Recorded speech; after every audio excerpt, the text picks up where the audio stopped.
আসসালামু আলাইকুম। রাতের শীর্ষ সংবাদে স্বাগত জানাচ্ছি। আমি সুমনা সুমা। চীন বাংলাদেশের উন্নয়নে অব্যাহত সহযোগিতা দিচ্ছে, মির্জা ফখরুল। প্রধানমন্ত্রীর সফর ঘিরে কক্সবাজারে 6 মন্ত্রী প্রতিমন্ত্রী। সরকারি চাকরিজীবীদের বেতন বাড়লে দুর্নীতি কমবে, অর্থমন্ত্রী। ইসলামী ব্যাংকে কোনো ধরনের অবৈধ হস্তক্ষেপ হয়নি, আতঙ্কিত হবেন না গভর্নর। বাংলাদেশে এসেই দুই দেশ এক করার কথা বললেন নতুন ভারতীয় হাই কমিশনার। সীমান্ত অপরাধে জিরো টলারেন্স নীতিতে একমত বিজিবি বিএসএফ। রাতের আধারে কিশোরগঞ্জে মুক্তিযোদ্ধা অফিস ভাঙচুর ও লুটপাট। দুর্নীতিবাজদের গ্রেফতার করতে বললেন প্রতিমন্ত্রী। কক্সবাজারের উখিয়ায় রোহিঙ্গা ক্যাম্পে আগুন। রাজধানীতে ঘণ্টা খানেকের বৃষ্টিতে তলিয়ে গেল ঢাকার বিভিন্ন এলাকা, ভোগান্তিতে নগরবাসী। ইরান যুক্তরাষ্ট্রের যুদ্ধবিরতি চুক্তি হচ্ছে রবিবার। শুনছিলেন শিরোনাম, এবার বিস্তারিত। বিএনপি মহাসচিব ও স্থানীয় সরকার উন্নয়ন মন্ত্রী মির্জা ফখরুল ইসলাম আলমগীর বলেছেন, চীন একটি দ্রুত অগ্রসরমান ও শক্তিশালী অর্থনীতির দেশ, যা প্রতিনিয়ত উন্নয়নের নতুন উচ্চতায় পৌঁছাচ্ছে। তিনি বলেন, নিজেদের দেশের জনগণের কল্যাণের পাশাপাশি চীন এখন বাংলাদেশের সার্বিক উন্নয়নেও গুরুত্বপূর্ণ সহযোগিতা দিয়ে যাচ্ছে। শুক্রবার 12 জুন ঠাকুরগাঁও শহীদ মোহাম্মদ আলী স্টেডিয়ামে আয়োজিত এক অনুষ্ঠানে প্রধান অতিথির বক্তব্যে তিনি বলেন, দেশের রাস্তাঘাট, কালভার্ট, সেতু ও বিশ্ববিদ্যালয় নির্মাণে চীনের সহযোগিতা অনস্বীকার্য। ঠাকুরগাঁও শহরের ওই স্টেডিয়ামে চীন সরকারের পক্ষ থেকে শিশু শিক্ষার্থীদের মাঝে স্কুল ব্যাগ ও শিক্ষা উপকরণ বিতরণ করা হয়। অনুষ্ঠানে মির্জা ফখরুল বলেন, তিনি ইতোমধ্যে 2 বার চীন সফর করেছেন এবং সেই সম্পর্কের ধারাবাহিকতায় চীনা রাষ্ট্রদূতকে ঠাকুরগাঁও সফরের আমন্ত্রণ জানানো হয়। তিনি জানান, ঠাকুরগাঁয়ে নতুন শিল্প কারখানা গড়ে তোলার পরিকল্পনা রয়েছে এবং এক্ষেত্রে চীনের সহযোগিতা অত্যন্ত গুরুত্বপূর্ণ। অনুষ্ঠানে বিশেষ অতিথি হিসেবে উপস্থিত ছিলেন ইউএন ঠাকুরগাঁও জেলা প্রশাসক মোহাম্মদ রফিকুল হক, পুলিশ সুপার বেলাল হোসেন এবং জেলা বিএনপির সভাপতি মির্জা ফয়সাল আমিন সহ অন্যান্যরা। দীর্ঘ 21 বছর পরে কক্সবাজারের মাটিতে পা রাখছেন বিএনপির চেয়ারপারসন ও প্রধানমন্ত্রী তারেক রহমান।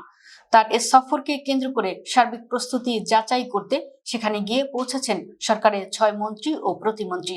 শুক্রবার 12 জুন বেলা 11:30টায় কক্সবাজার বিমানবন্দরে পৌঁছালে দলীয় নেতাকর্মীরা তাদের ফুল দিয়ে শুভেচ্ছা জানান। প্রধানমন্ত্রীর সফর ঘিরে কক্সবাজারে পা রাখা সরকারের 6 জন মন্ত্রী ও প্রতিমন্ত্রী শনিবার 13 জুন দিনব্যাপী কক্সবাজার সফর করবেন প্রধানমন্ত্রী তারেক রহমান।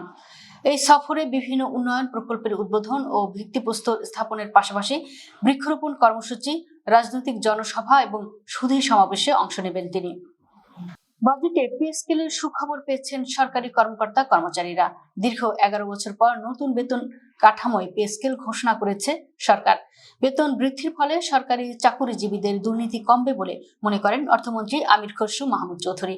শুক্রবার রাজধানীর উসমানী স্মৃতি মিলনায়তনে আগামী অর্থ বছরের বাজেট পেশ পরবর্তী সংবাদ সম্মেলনে তিনি একথা বলেন। এ সময় সরকারি চাকরিজীবীদের বেতন বৃদ্ধির ফলে দুর্নীতি কমবে কিনা এমন প্রশ্নের জবাবে অর্থমন্ত্রী বলেন, বেতন বৃদ্ধি হলে দুর্নীতি কমার কথা, কারণ সরকারি কর্মকর্তা কর্মচারীদের জীবনযাত্রার মান উন্নয়ন হলেই দুর্নীতি কমবে।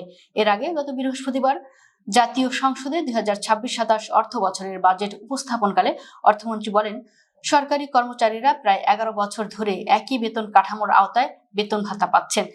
এ সময় মূল্যস্ফীতি ও জীবনযাত্রার ব্যয় উল্লেখযোগ্যভাবে বেড়েছে। বিষয়টি বিবেচনায় নিয়ে আগামী 1 জুলাই থেকে নতুন বেতন কাঠামো বাস্তবায়নের সিদ্ধান্ত নেওয়া হয়েছে। বাংলাদেশ ব্যাংক বা সরকারের পক্ষ থেকে ইসলামী ব্যাংকে কোনো ধরনের অবৈধ হস্তক্ষেপ হয়নি বলে জানিয়েছেন বাংলাদেশ ব্যাংকের গভর্নর মোহাম্মদ মুস্তাকুর রহমান। বৃহস্পতিবার 11 জুন বাজেটোত্তর সংবাদ সম্মেলনে তিনি এ মন্তব্য করেন। তিনি বলেন, ব্যাংকটির পরিচালনা পর্ষদ ও ব্যবস্থাপনায় কেন্দ্রীয় ব্যাংক কোনো অযাচিত হস্তক্ষেপ করেনি। গভর্নর জানান, অন্তর্বর্তী সরকার দায়িত্ব নেওয়ার পর ইসলামী ব্যাংকের পরিচালনা পর্ষদে 5 জন সদস্য ছিলেন। পরে একজন সদস্যের বিরুদ্ধে অনিয়মের অভিযোগ ওঠায় গত 16 মার্চ তাকে পরিবর্তন করা হয়। তিনি আরো বলেন, সামাজিক যোগাযোগ মাধ্যমে ছড়ানো হস্তক্ষেপের অভিযোগ সঠিক নয়। বাংলাদেশ ব্যাংক কোনো ঋণ অনুমোদন, নিয়োগ বা পদোন্নতিতে নির্দেশনা দেয়নি। ঈদের আগে চেয়ারম্যান পদত্যাগের পর ব্যাংকের কার্যক্রম সচল রাখতে দ্রুত নতুন চেয়ারম্যান নিয়োগ দেওয়া হয়েছে বলে জানান গভর্নর। তিনি বলেন, এটি একটি সিস্টেমিক ব্যাংক হওয়ায় ন্যূনতম পরিচালনা কাঠামো বজায় রাখা প্রয়োজন ছিল। আমানতকারীদের উদ্বেগের কারণ নেই উল্লেখ করে তিনি বলেন, ইসলামী ব্যাংকের আমানত সুরক্ষিত এবং তারা যে কোনো সময় অর্থ উত্তোলন করতে পারবেন। বাংলাদেশের নবনিযুক্ত ভারতের হাই কমিশনার দীনেশ ত্রিবেদী বলেছেন, ভারতের 140 কোটি জনসংখ্যা আর বাংলাদেশের 20 কোটি যদি একসঙ্গে করা হয় 160 কোটি। দুই গণতান্ত্রিক দেশের শক্তি এক হলে বিশ্ব শক্তিতে পরিণত হবে এবং আন্তর্জাতিকভাবে তা বৃহৎ একটি জনশক্তিতে রূপান্তরিত হবে। এজন্য দুই দেশের সহযোগিতা থাকা দরকার। শুক্রবার দুপুর 11:30টার পর বেনাপোল পেট্রোপোল স্থলবন্দর দিয়ে বাংলাদেশে প্রবেশের সময় তিনি এ মন্তব্য করেন। বাংলাদেশে পৌঁছে গণমাধ্যম কর্মীদের সঙ্গে কথা বলতে গিয়ে দীনেশ ত্রিবেদী বলেন, একটা শক্তি হলে হবে না, দুই দেশ মিলে যে শক্তি হবে ওইটা আসল শক্তি। ওই শক্তিটা যেন পুরো পৃথিবী দেখে। ইন্ডিয়া এবং বাংলাদেশের যে ট্যালেন্ট আছে তাদের নিয়ে আগামী প্রজন্ম খেলাধুলা, স্বাস্থ্য, টেকনোলজি সবকিছু নিয়ে কাজ করবে। ভারত ও বাংলাদেশের সীমান্তে মাদক, অস্ত্র ও স্বর্ণ চোরাচালান, মানব পাচার এবং অবৈধ অনুপ্রবেশ ঠেকাতে সহযোগিতা আরো জোরদার করার সিদ্ধান্ত নিয়েছে দুই দেশের সীমান্তরক্ষী বাহিনী। একই সঙ্গে সীমান্তে শান্তি, স্থিতিশীলতা ও নিরাপত্তা বজায় রাখতে যৌথ টহল, নজরদারি এবং তথ্য আদান প্রদান বাড়ানোর উপর গুরুত্ব আরোপ করা হয়েছে। বিএসএফ এর এক প্রেস রিলিজে শুক্রবার এ তথ্য জানানো হয়। ভারতের রাজধানী নয়াদিল্লিতে 8 থেকে 11 জুন অনুষ্ঠিত 57তম মহাপরিচালক পর্যায়ের সীমান্ত সমন্বয় সম্মেলনে এসব সিদ্ধান্ত নেওয়া হয়। সম্মেলনটি ভারতের সীমান্তরক্ষী বাহিনীর সদর দপ্তরে অনুষ্ঠিত হয়। সম্মেলনে ভারতীয় প্রতিনিধি দলের নেতৃত্ব দেন বিএসএফ এর মহাপরিচালক প্রবীণ কুমার। অন্যদিকে বাংলাদেশের প্রতিনিধি দলের নেতৃত্ব দেন বর্ডার গার্ড বাংলাদেশের বিজিবির মহাপরিচালক মেজর জেনারেল মোহাম্মদ আশরাফুজ্জামান সিদ্দিকী। সম্মেলনে দুই দেশের প্রতিনিধিরা সীমান্ত পরিস্থিতি এবং সীমান্ত ব্যবস্থাপনা সংক্রান্ত বিভিন্ন বিষয় নিয়ে বিস্তারিত আলোচনা করেন। বিশেষ করে সীমান্ত এলাকায় মাদকদ্রব্য, অস্ত্র, জালমুদ্রা, স্বর্ণ ও অন্যান্য অবৈধ পণ্যের চোরাচালান প্রতিরোধে কার্যকর ব্যবস্থা গ্রহণের বিষয়টি গুরুত্ব পায়। কিশোরগঞ্জের পাকুন্দিয়া পৌর সদরে অবস্থিত উপজেলা মুক্তিযোদ্ধা অফিস ভাঙচুর ও লুটপাটের অভিযোগ পাওয়া গেছে। বৃহস্পতিবার 11 জুন দিবাগত রাতের আধারে অজ্ঞাত দুর্বৃত্তরা এ ঘটনা ঘটায়। হামলায় কার্যালয়ের টিনশেটের 2টি কক্ষ পুরোপুরি ভেঙে মাটির সঙ্গে মিশিয়ে দেওয়া হয়েছে। এছাড়া মূল অফিস কক্ষের তালা ভেঙে আলমারি থেকে প্রয়োজনীয় কাগজপত্র ও মালামাল লুটপাট করে নিয়ে গেছে দুর্বৃত্তরা। এ ঘটনায় স্থানীয় বীর মুক্তিযোদ্ধাদের মাঝে তীব্র ক্ষোভের সৃষ্টি হয়েছে। তারা মামলা দায়েরের প্রস্তুতি নিচ্ছেন বলে জানা গেছে। স্থানীয় ও বীর মুক্তিযোদ্ধা সূত্রে জানা গেছে, পৌর সদরের ডাক বাংলো সংলগ্ন এলাকায় মুক্তিযোদ্ধা সংসদ কার্যালয়টি অবস্থিত। বৃহস্পতিবার গভীর রাতে একদল অজ্ঞাত দুর্বৃত্ত কার্যালয়টিতে হামলা চালায়। তারা টিনশেটের 2টি কক্ষ ভেঙে গুড়িয়ে দেয়। পাশাপাশি বীর মুক্তিযোদ্ধাদের বসার মূল অফিস কক্ষটির তালা ভেঙে ভেতরে প্রবেশ করে চেয়ার, টেবিল ও আলমারি ভাঙচুর করে। দুর্বৃত্তরা কার্যালয় থেকে টেলিভিশন ও ফ্যান খুলে নেওয়ার পাশাপাশি আলমারিতে থাকা গুরুত্বপূর্ণ কাগজপত্র লুট করে নিয়ে যায়। উন্নয়ন কাজে দুর্নীতি করলে তাকে সঙ্গে সঙ্গে গ্রেফতারের নির্দেশনা দিয়েছেন সমাজ কল্যাণ প্রতিমন্ত্রী ব্যারিস্টার ফারজানা শারমিন পুতুল। তিনি বলেন, এবারের বাজেটে জনগণের জীবনমান উন্নয়নে যে পরিমাণে বরাদ্দ দেওয়া হয়েছে তা সরকার থেকে সঠিকভাবে জনগণ পর্যন্ত পৌঁছালে প্রতিটি ঘর আলোকিত হবে, সবার কর্মস্থান হবে, কেউ বেকার থাকবে না। শুক্রবার 12 জুন দুপুরে নাটোরের লালপুর উপজেলা পরিষদ মিলনায়তনে দুস্থদের মাঝে নগদ অর্থ, সেলাই মেশিন, চাল, হুইলচেয়ার বিতরণ এবং স্টার্টআপ বিজ্ঞান প্রকল্প ও উদ্বোধনী ধারণা কর্মসূচিতে অংশগ্রহণকারী শিক্ষা প্রতিষ্ঠানের শিক্ষার্থীদের মাঝে সনদপত্র বিতরণ অনুষ্ঠানে প্রধান অতিথির বক্তব্যে তিনি এসব কথা বলেন। প্রশাসনের উদ্দেশ্যে প্রতিমন্ত্রী বলেন, এলাকার রাস্তাঘাট, ব্রিজ, কালভার্ট নির্মাণ সহ প্রচুর উন্নয়ন কাজ করতে হবে। এখানে কেউ কোনো প্রকার দুর্নীতি করলে সঙ্গে সঙ্গে তাকে অ্যারেস্ট বা গ্রেপ্তার করুন। আমার দলের লোক হলেও তাকে ছাড় দেবে না। সরকারি অর্থ তছরূপ করার অধিকার কারণেই। কক্সবাজারের উখিয়া রোহিঙ্গা ক্যাম্পে আন্তর্জাতিক সংস্থা ইউএনএইচসিআর এর অর্থায়নে পরিচালিত একটি প্রশিক্ষণ কেন্দ্রে অগ্নিকাণ্ডের ঘটনা ঘটেছে।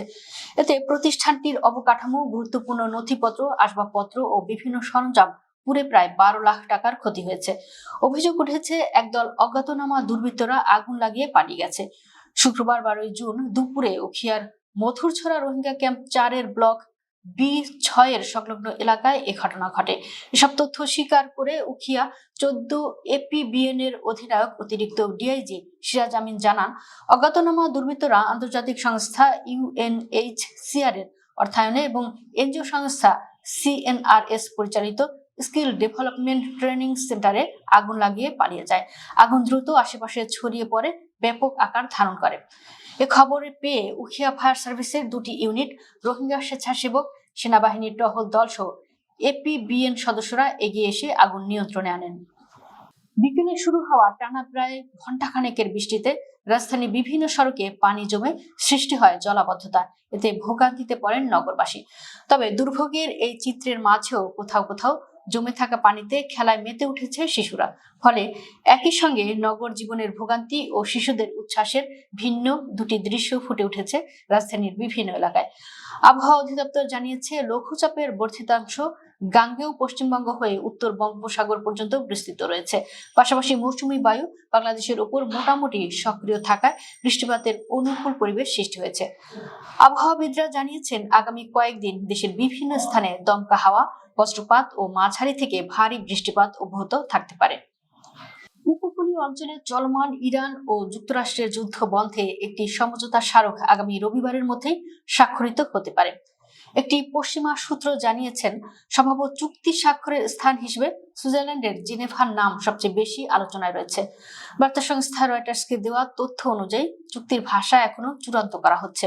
তবে ইরান তার অবস্থানে অনড় রয়েছে যে সমঝোতার অংশ হিসেবে শুধু ইরানের বিরুদ্ধে সামরিক অভিযান নয়, লেবাননেও যুদ্ধ বন্ধ করতে হবে, যেখানে ইসরায়েল ও ইরান সমর্থিত হিজবুল্লাহর মধ্যে সংঘর্ষ চলছে। সূত্রটি জানায়, শনিবারের মধ্যে চুক্তির খসড়া চূড়ান্ত করার লক্ষ্য রয়েছে, যাতে রবিবার যুক্তরাষ্ট্রের ভাইস প্রেসিডেন্ট জেডি ভান্স এবং ইরানের পার্লামেন্ট স্পিকার মোহাম্মদ বাকের গালিবাফ আনুষ্ঠানিকভাবে এতে স্বাক্ষর করতে পারেন। এর আগে স্থানীয় সময় বৃহস্পতিবার মার্কিন প্রেসিডেন্ট ডোনাল্ড ট্রাম্প দাবি করেন, ইরানের সঙ্গে একটি গুরুত্বপূর্ণ সমঝোতা অর্জিত হয়েছে এবং সে কারণে তিনি নতুন সামরিক হামলার পরিকল্পনা স্থগিত করেছেন। দর্শক, ভিডিওটি শেষ পর্যন্ত দেখার জন্য আপনাকে অসংখ্য ধন্যবাদ। নিত্য নতুন ভিডিও পেতে আমাদের ইউটিউব চ্যানেলটি সাবস্ক্রাইব করুন এবং নিয়মিত নোটিফিকেশন পেতে বেল বাটনটি ক্লিক করুন। আমাদের ফেসবুক পেজটি ফলো করুন। এছাড়াও আমাদের ভিডিও লাইক, কমেন্ট ও শেয়ার করুন। আল্লাহ হাফেজ।